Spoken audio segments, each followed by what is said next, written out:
Une légende raconte qu'un dieu, voulant séduire une princesse au-delà des mers, écrivit un message d'amour sur les pétales d'une fleur. Il lui insuffla la vie. Les pétales devinrent des ailes, la fleur prit son envol. L'amour traversa les mers porté par les battements d'ailes du papillon. C'était il y a longtemps, dans un autre temps, dans un autre monde.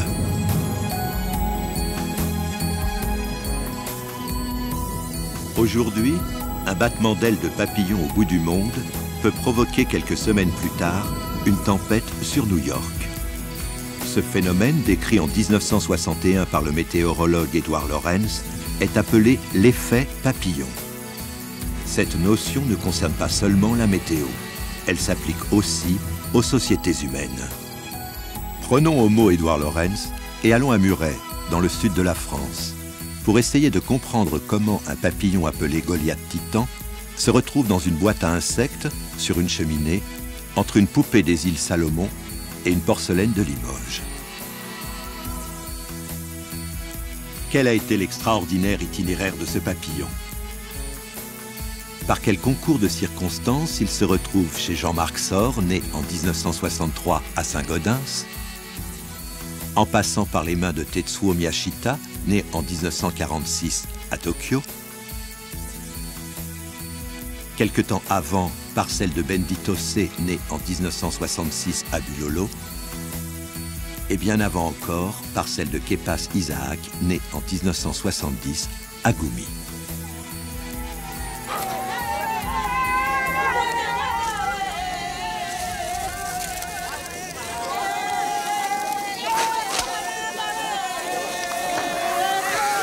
En quelques mois, Goliath va traverser les pays et les cultures.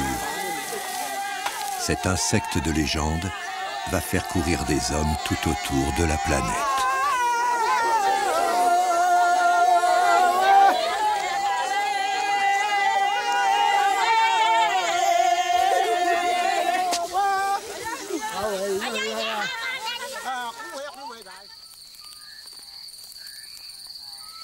Goliath Titan est né au mois de février, à Gumi, en Papouasie-Nouvelle-Guinée. Suspendue par des fils de soie à la branche d'un arbre, la chrysalide du Goliath se déchire. Lentement, le papillon prisonnier de son carcan libère ses pattes et ses antennes. Il délivre le reste de son corps et abandonne son enveloppe nymphale.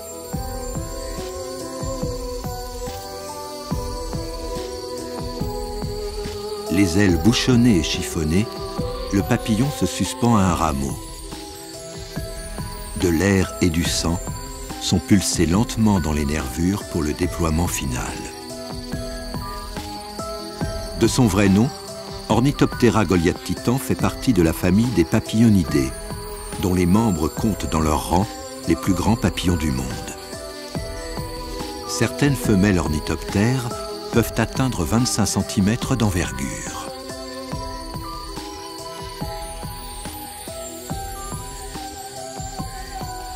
Appelé plus communément papillon aux ailes d'oiseau, notre Goliath adulte aura une semaine pour s'accoupler, procréer et enfin son devoir de papillon accompli, mourir et terminer son existence transpercée d'une aiguille derrière une vitre.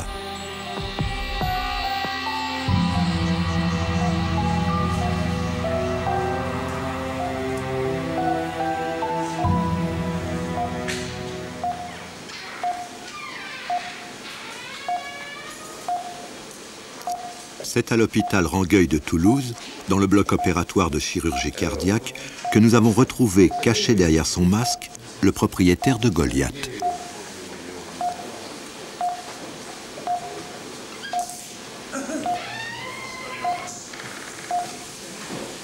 Jean-Marc Sor, infirmier et collectionneur de papillons.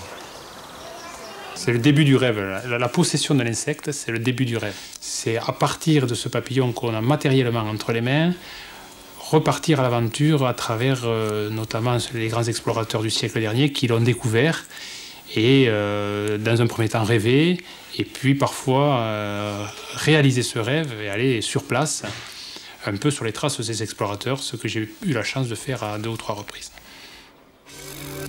Revenons en arrière et jouons aux explorateurs naturalistes pour remonter la piste des origines de notre papillon. Cap au nord pour la première étape de notre voyage. À Juvisy, dans la région parisienne, où Jean-Marc Sor a acheté son Goliath Titan.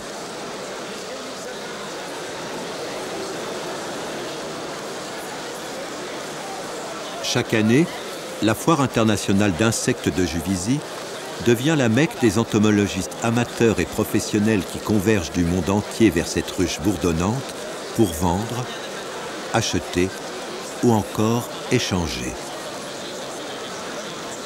Chemise vert sauterelle, un petit ballon au bout d'une antenne pour qu'on le repère de loin, Patrick Arnaud, ancien chimiste et passionné des coléoptères, est l'organisateur de cette manifestation. Auparavant, les bourses spécifiques n'existaient pas. Les insectes étaient intégrés avec les chiens, les chats, les canaris, les poissons rouges.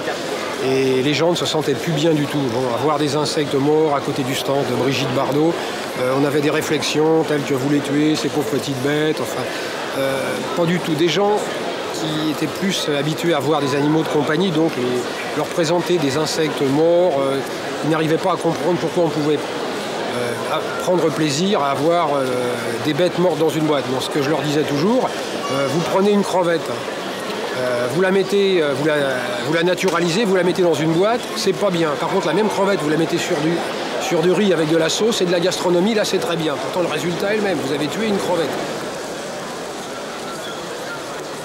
La diversité et l'étrangeté des milliers d'insectes épinglés sur les stands des 120 exposants venus des 4 coins du monde attise la fièvre et la curiosité des 2500 visiteurs. Amateurs éclairés ou collectionneurs passionnés, ils espèrent, le temps d'un week-end, observer ou acquérir la perle rare qui comblera leurs rêves ou viendra grossir leur collection. Comme à la bourse, lépidoptéristes ou coléoptéristes voient la cote de leur désir fluctuer en fonction de l'offre et de la demande.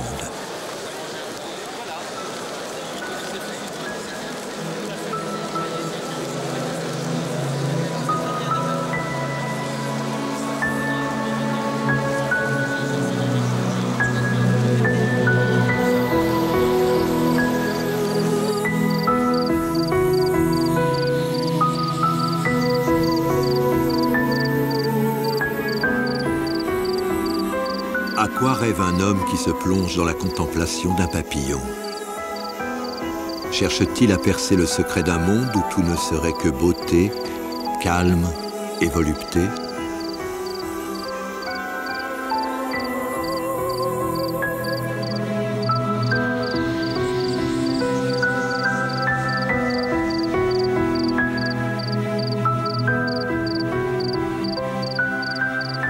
Cette passion, je crois que finalement on doit l'avoir en soi, puisque beaucoup d'enfants vont à la chasse aux papillons, garçons comme filles, vers l'âge de 10-12 ans.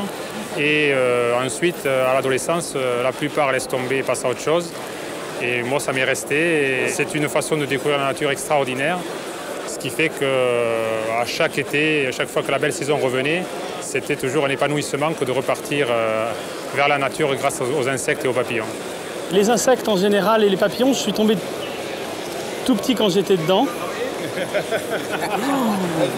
Je suis émerveillé par la nature. La diversité des formes, des couleurs, ça m'a toujours frappé.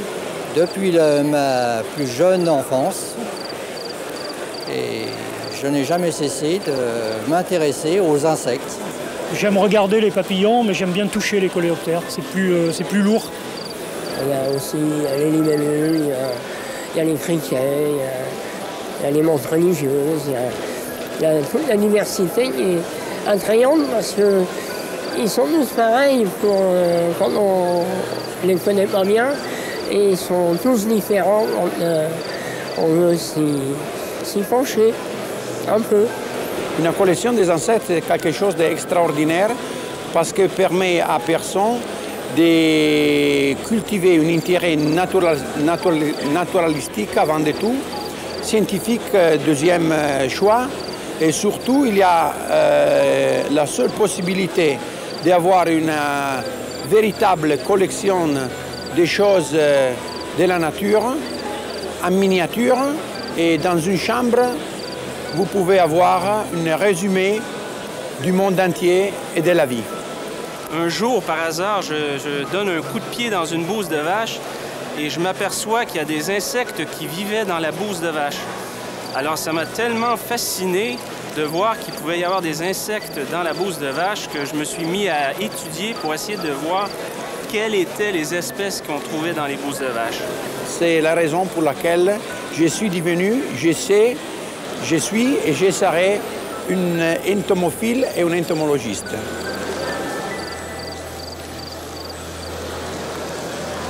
Jean-Marc Sor a acheté son Goliath Titan au japonais Miyashita.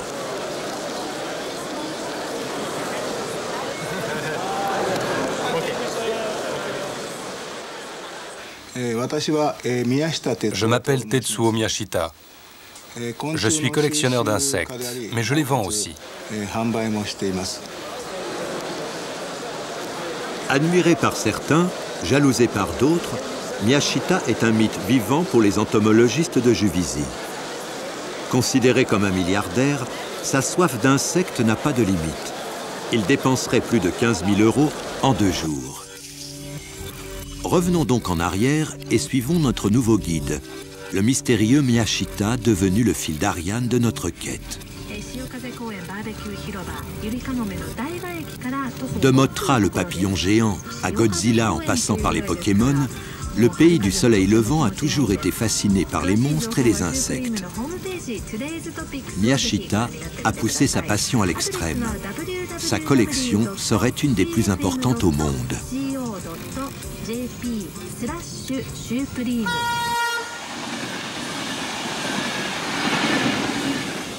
Au centre du quartier populaire de Minowa, à Tokyo, se dresse, telle une termitière géante, l'empire de Miyashita. Il y a une vingtaine d'années, Miyashita a créé dans cette ancienne fabrique de sacs la société Pain, consacrée aux papillons et aux insectes. Pour un particulier, il n'est pas facile d'avoir une activité comme celle-ci. Je manque de place pour les entreposer.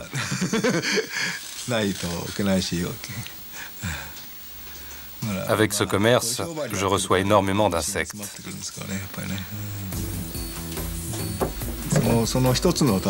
Je veux collectionner toutes les espèces de tous les pays et de tous les lieux.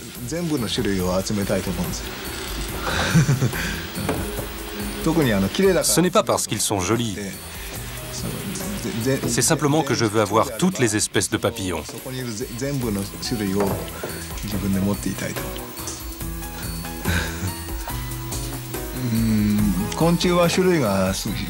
Mais il y a une telle variété chez les insectes que c'est impossible. Rien que chez les papillons, il y a 30 000 espèces. Pourtant, je dois absolument les avoir toutes. C'est sans fin. C'est un loisir qui n'a pas de limite. Comme je dis toujours, il me faudrait plusieurs vies pour y arriver.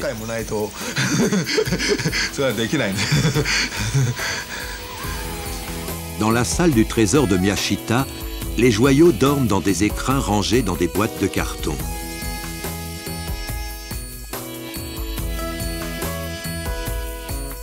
Parmi les musts de sa collection se trouvent des bijoux fabuleux, à 3 antennes, à 8 pattes, ou encore une série étonnante d'insectes gynandromorphes, mi-mâles et mi-femelles.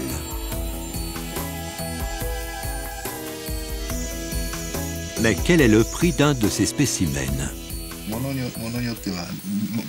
Ça dépend de la rareté de l'insecte. S'il est gros, il peut coûter jusqu'à 10 000 €.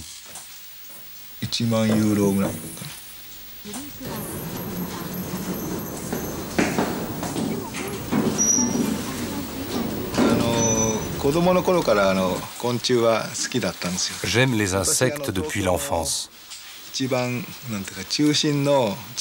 Je suis né à Kanda, dans le district de Chiyoda.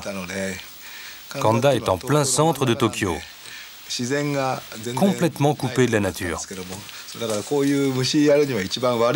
J'ai donc été élevé dans un environnement très peu propice aux insectes.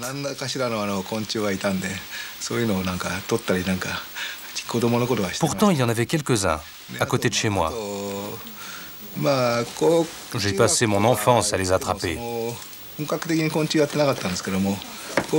n'ai pas étudié spécifiquement l'entomologie. Mais au lycée, je me suis inscrit dans un atelier consacré aux recherches biologiques.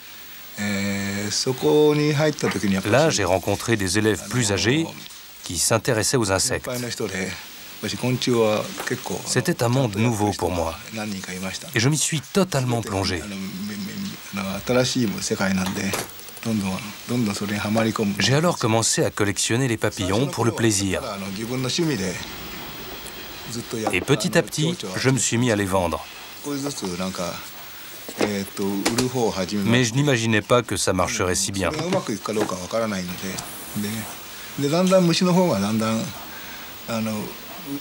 Ce sont les insectes qui se vendent le mieux. Ils ont fini par prendre le pas sur les papillons. Aujourd'hui, cette activité occupe tout mon temps.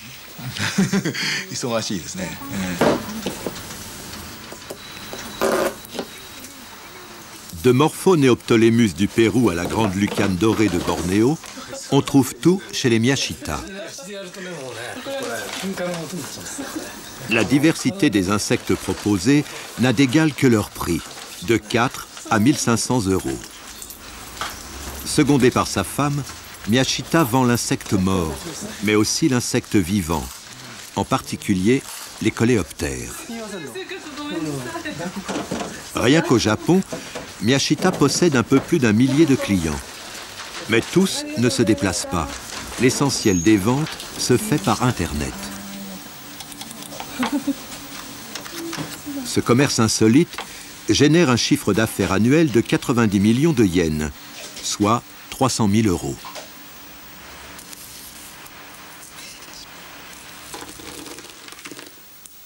Quand il ne voyage pas, Miyashita trie et conditionne les animaux provenant des divers pays où il a depuis des années organisé des réseaux lui permettant d'en exporter le maximum.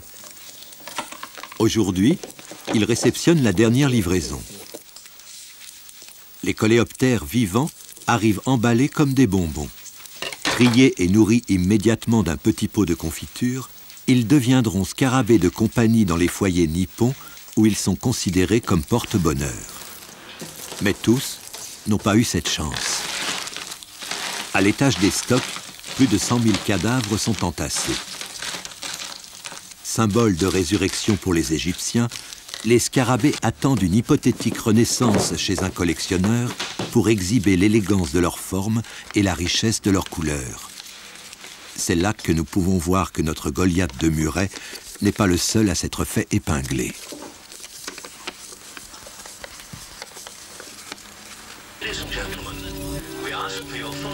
Il est temps pour nous de reprendre sa trace. Revenons donc en arrière et poursuivons notre voyage. Nous sommes sur la bonne piste. 1 à 2 fois par an, Miyashita se rend en Papouasie. Eldorado de beaucoup d'entomologistes, ce petit pays héberge des insectes fabuleux. Le plus grand de tous les phasmes, la plus grande sauterelle ainsi que les papillons les plus grands du monde. La Papouasie est le seul État qui inclut les insectes dans ses ressources naturelles renouvelables. Les animaux et les plantes ne peuvent sortir du territoire sans autorisation. Miyashita a donc créé une société possédant une licence d'exportation, The National Insect Farming. Dans la pouponnière à papillons, sont accrochés sur le mur plus de 300 chrysalides d'ornithoptères provenant des diverses régions de Papouasie. Au bout de 6 semaines, ne demandant ni soins ni nourriture, elles écloront sous l'œil vigilant de leurs gardiens. À peine né, notre Goliath aura juste le temps de déployer ses ailes et sera aussitôt euthanasié d'une piqûre d'éther acétique.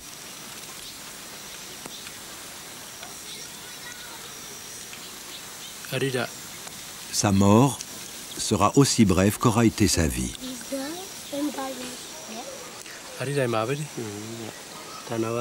Un papillon qui vole s'abîme et perd beaucoup de sa valeur marchande.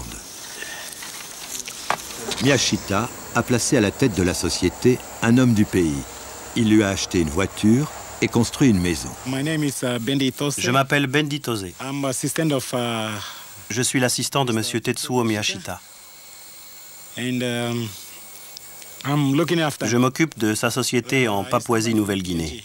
Merci.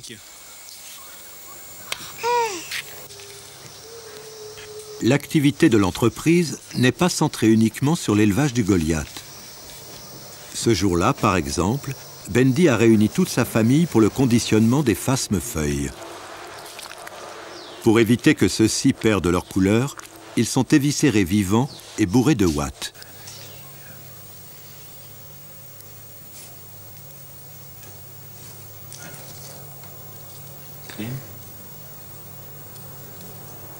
Ça fait 10 ans que je suis à Boulolo. Avant, je travaillais dans une clinique dentaire. J'ai rencontré M. Miyashita alors qu'il faisait du tourisme, en 1994. Il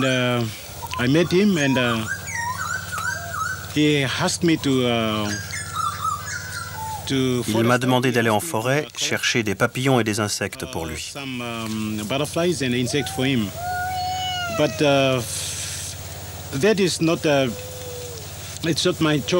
Ce n'était pas mon travail. Moi, je savais juste extraire des dents et soigner une carie. Mais j'ai fait de mon mieux.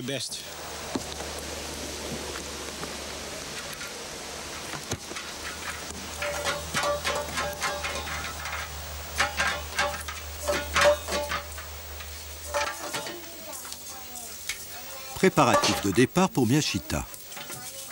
Les choses sérieuses commencent aujourd'hui.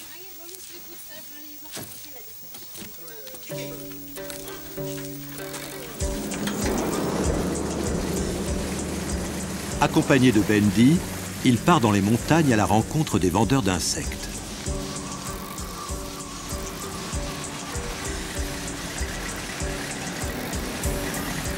Le Miyashita Tour a commencé. But du voyage, acheter un maximum d'insectes dans un minimum de temps malgré les aléas du parcours.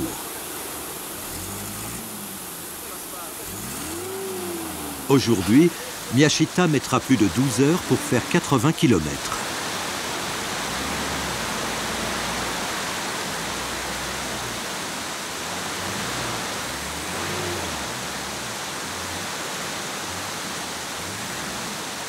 Déjà, le bruit a couru à travers les vallées de la province de Morobe. Le japonais est là. Demain, il arrivera les poches pleines de quina pour acheter tout ce qui a 6 pattes, 2 antennes, qui marche ou qui vole.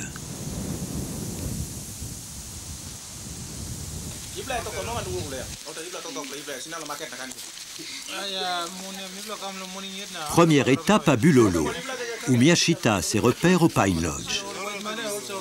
Pour l'occasion, ce motel devient la plaque tournante de la vente d'insectes.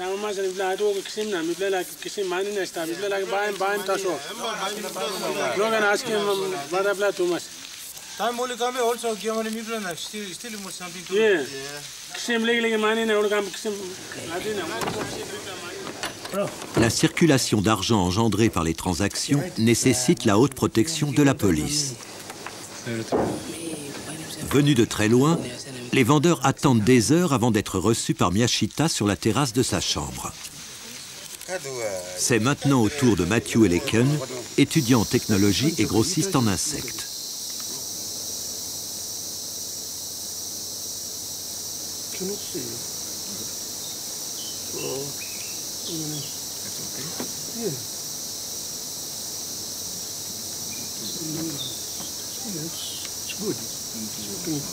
Okay. Oh, you mean this little bit? But otherwise it's okay because not really too big.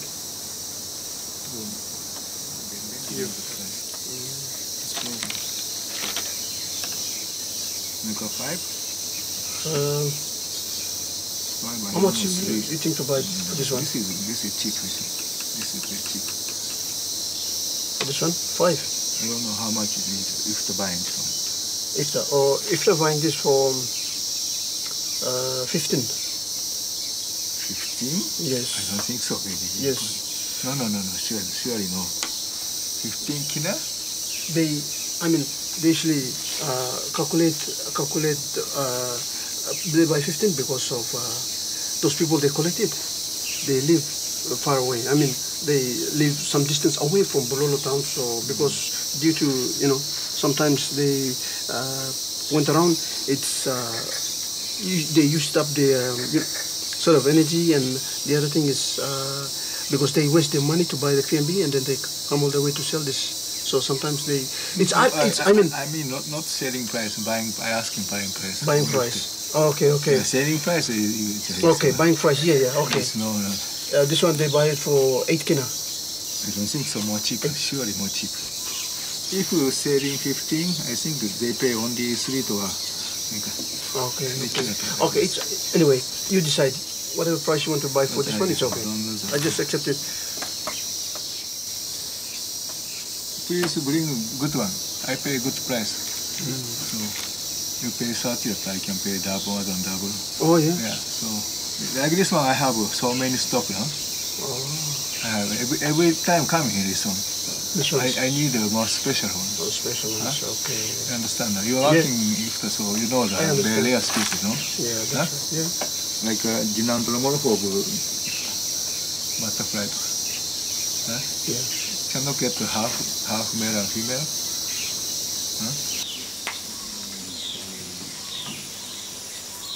Okay, 100.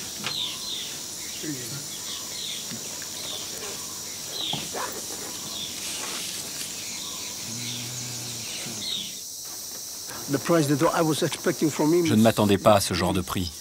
I thought he will Je pensais qu'il achèterait les insectes que j'avais apportés, les communs et les rares, et qu'il les paierait très cher.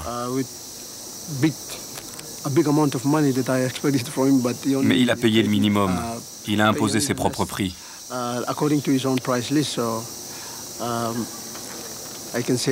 C'est beaucoup moins que ce que j'espérais.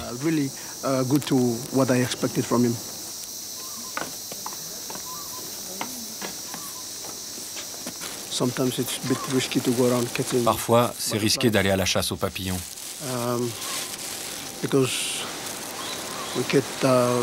On est obligé d'aller dans des endroits dangereux, des criques, des montagnes, des vallées. Parfois, on évite de justesse des chutes de rochers. Il arrive qu'on se blesse. On peut tomber sur des serpents, ce genre de choses. La forêt tropicale de Papouasie-Nouvelle-Guinée renfermant peu de fruits et de gros gibier, sa sauvegarde n'a jamais été une priorité pour les Papous. Il y a 4000 ans, ils ont abandonné la cueillette et la chasse au profit de l'agriculture et de l'exploitation du bois, entraînant un irrémédiable processus de déforestation.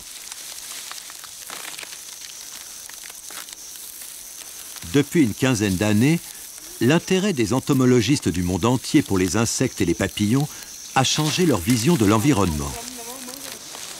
La forêt cachait en son sein des richesses insoupçonnées. Incroyable, papillons et insectes avaient une valeur marchande.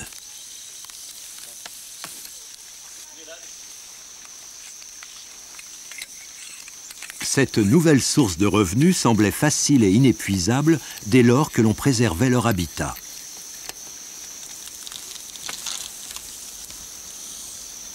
Pour beaucoup de biologistes, les populations d'insectes, sauf cas exceptionnels, ne sont pas en danger d'extinction, car leur potentiel reproducteur est immense.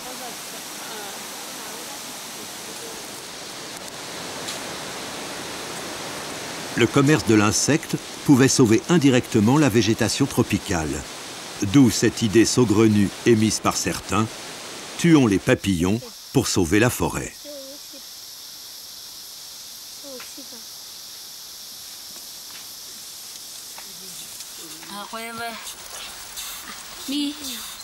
Une opinion que partage également le biologiste américain Michael Hudson, qui dirige depuis 20 ans l'Institut écologique de Wao, où il travaille en étroite collaboration avec les villageois. Pour les gens d'ici, les insectes et les papillons ne représentent rien du tout. Quand on leur a dit, ils n'arrivaient pas à croire qu'un scarabée qu'ils avaient l'habitude de manger pouvait valoir 10 ou 20 quina. Pour eux, c'était juste des protéines. Ils ont été surpris d'apprendre qu'il y a en Occident des gens qui achètent les insectes. Ils me demandent souvent ce que les Blancs en font. Ils ne comprennent pas pourquoi ils veulent des insectes qui pour eux ne valent rien. Mais on leur a expliqué qu'il existe un véritable marché et que les collectionneurs sont très intéressés par les insectes de Papouasie-Nouvelle-Guinée. Ça les a beaucoup surpris. Les insectes qu'on tue pour les envoyer en Occident sont un peu comme des ambassadeurs. Les gens découvrent la faune du pays et voient qu'il faut la protéger. Et peut-être qu'après, ils donneront de l'argent pour contribuer à la protection de la forêt pluviale de Papouasie-Nouvelle-Guinée après avoir vu les insectes. Miyashita est probablement le plus gros marchand d'insectes du monde. Il a une vraie passion pour les insectes. Il fait ça pour des raisons scientifiques, mais c'est aussi un business. Il veut toujours trouver de nouveaux insectes. Il veut être le premier à vendre un nouvel insecte pour une somme très importante. C'est une sorte de jeu, un peu comme un pari. Il investit un peu d'argent pour le voyage, et après c'est un coup de chance. Soit il trouve quelque chose de nouveau, qui n'est pas encore sur le marché, soit il ne trouve rien.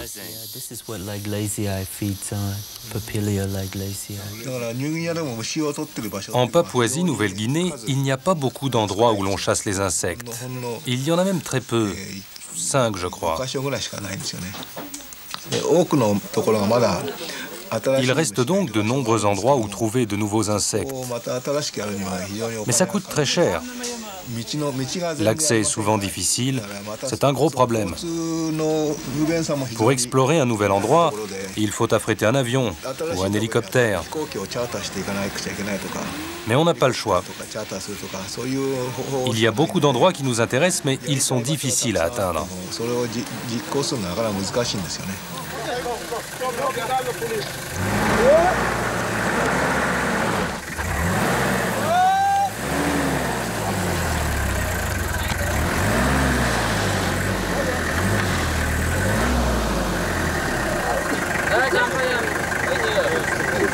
That's how we go. But you won't go. You'll just ski. See how you're going to drive? That's how we drive. If this is the clutch, if this is the go. That's it. Back and forth. It goes.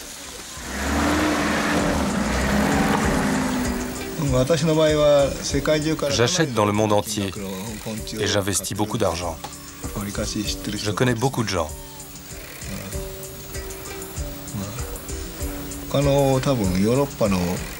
En Europe, il y a peu de gens qui achètent beaucoup d'insectes. Les commerçants eux-mêmes sont très difficiles.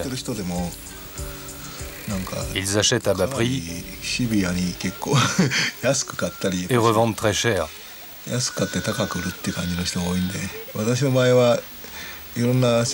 J'ai des collaborateurs partout dans le monde, qui sont souvent aussi des amis.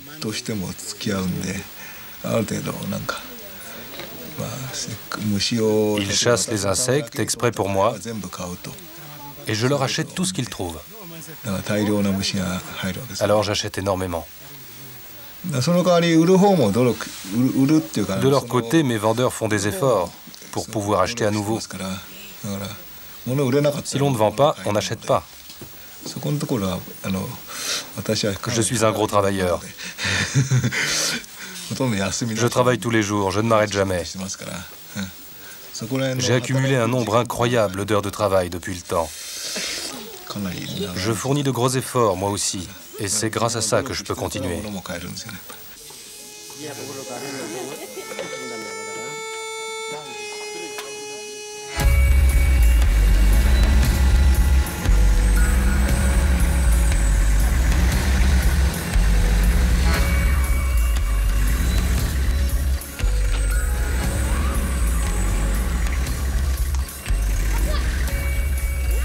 Notre quête touche à sa fin.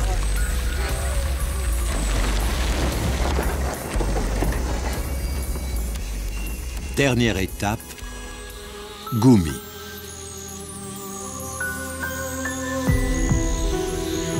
Perché sur un haut plateau, à 1000 mètres, le village de Goumi, où vivent 352 habitants, est le royaume de Goliath Titan.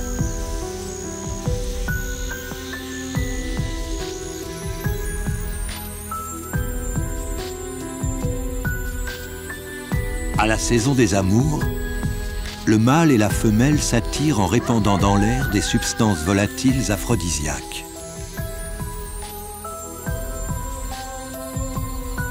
Grâce à leurs récepteurs d'odorat éparpillés sur toute la surface de leurs antennes, les partenaires détectent les phéromones à plusieurs kilomètres.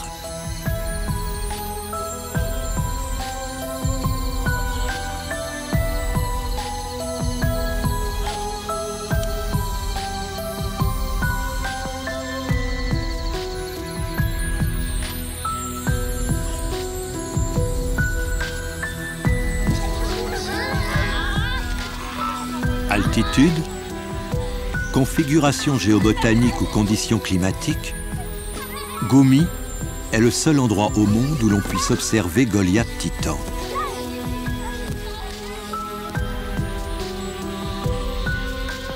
La rencontre faite, le mâle s'agite autour de la femelle en battant des ailes pour essayer de l'exciter par son odeur. L'accouplement n'aura lieu qu'au terme d'une parade nuptiale où le mâle séduira la femelle après un infatigable balai aérien.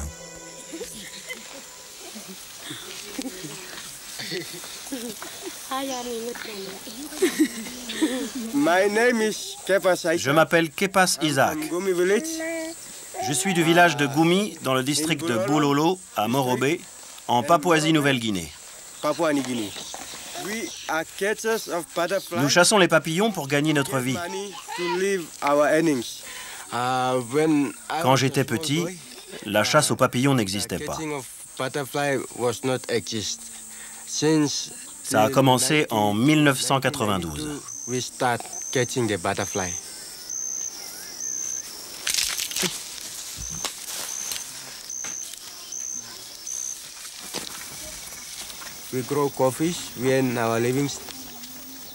Nous cultivons le café pour vivre.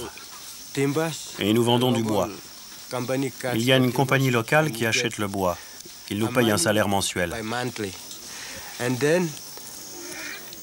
On leur vend le bois pour gagner notre vie.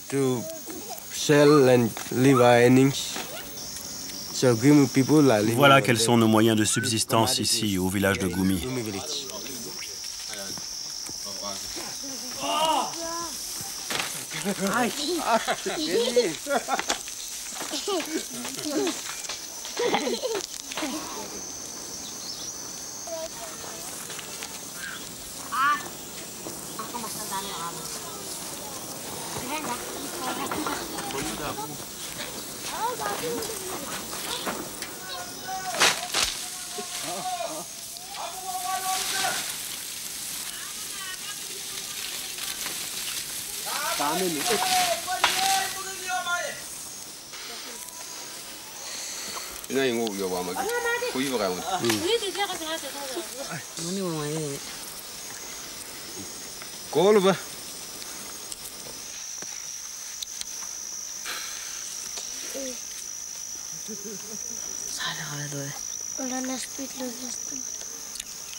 Aujourd'hui, la chasse aux papillons est devenue une activité routinière à laquelle tout le village participe avec les moyens du bord.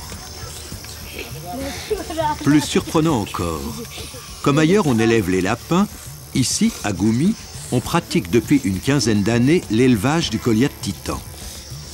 Pour cela, les villageois plantent aux abords du village l'aristoloche, appelé communément arbre à papillons. La femelle Goliath vient y déposer ses œufs. Ceux-ci donnent naissance à des petites chenilles voraces qui atteignent rapidement 9 cm en se nourrissant exclusivement de cette plante grimpante. Au bout d'un mois, la chenille se transforme en chrysalide. Pour les villageois, il ne restera plus qu'à les cueillir comme des fruits mûrs pour les vendre. Au village, nous élevons tous des papillons. Même les plus jeunes ont déjà leur propre élevage.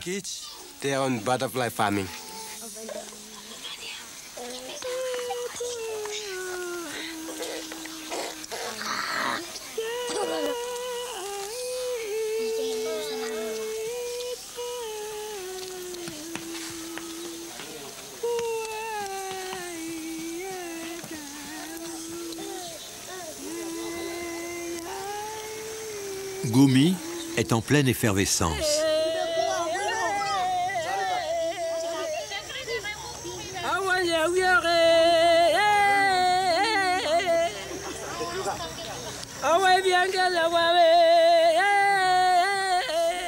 Une partie de l'avenir économique du village est liée à la visite de l'homme aux cheveux d'argent.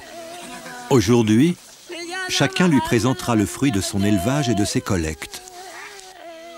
La globalité de la somme des ventes sera ensuite redistribuée par le chef du village. This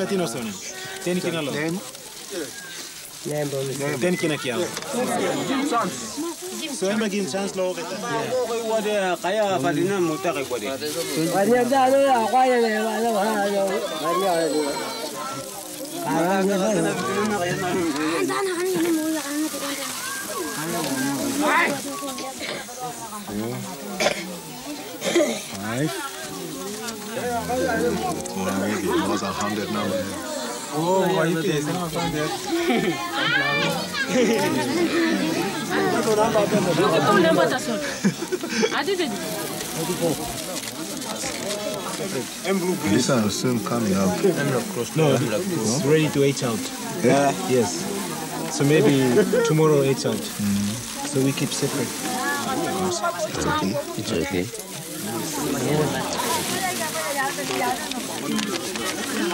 Wow! Papa, you must kill him also. Look him. Put him backside also. You must put him also. No can knock him also. Just let me think about it. Oh, that was it. Oh, come on. Malo.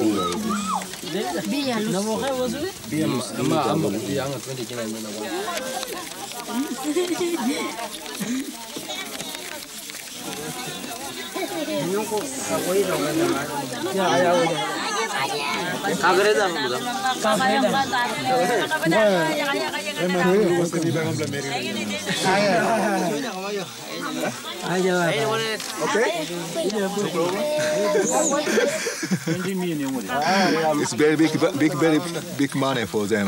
Yeah, it's almost it's nearly 2,000. Okay, Arama. You bless, sit down. Ujet man, kisi mane me kamya. Salim barablaina all. Mane buy me, tubla mane buy me. Okay, money em ogrem. Ogra tubla putila andli. Ogra money em price bibla one em. How much money you buy simlem em stop lo price list. Now ogra money brat holim. So look at them. 770. Yeah. Look at them. What I mean now, me by calling him son name by pay me blah. Call him name. 40.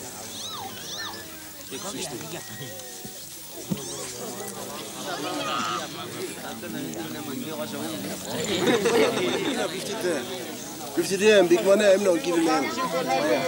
So why you go to 7? Hey, 5 kina. You ain't big red brown.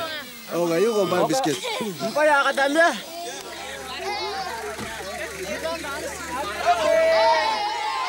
Miyashita a acheté 352 chrysalides qui deviendront bientôt de magnifiques Goliaths qu'il revendra dans le monde entier.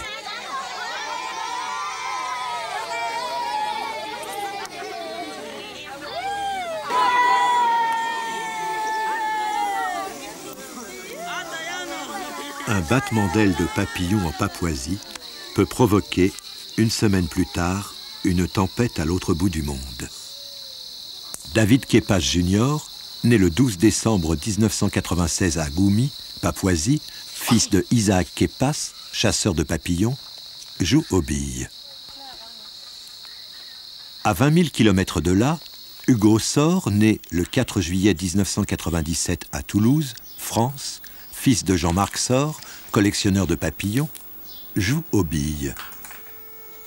Tous deux semblent ignorer la théorie d'Édouard Lorenz. Goliath Titan fera la fierté des collectionneurs du monde entier qui s'identifieront aux grands naturalistes du 19e siècle.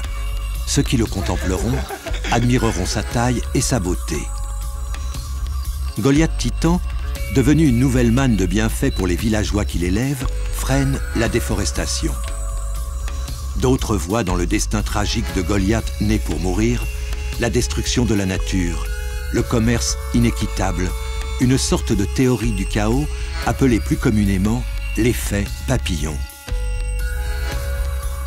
Notre boîte à Goliath ne s'est-elle pas transformée en boîte de Pandore?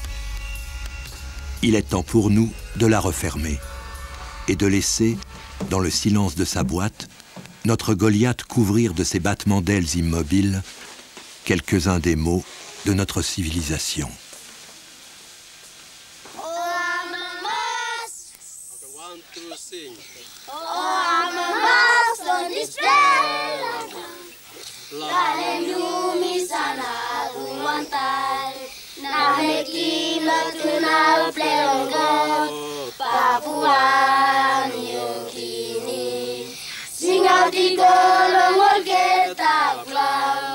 Papua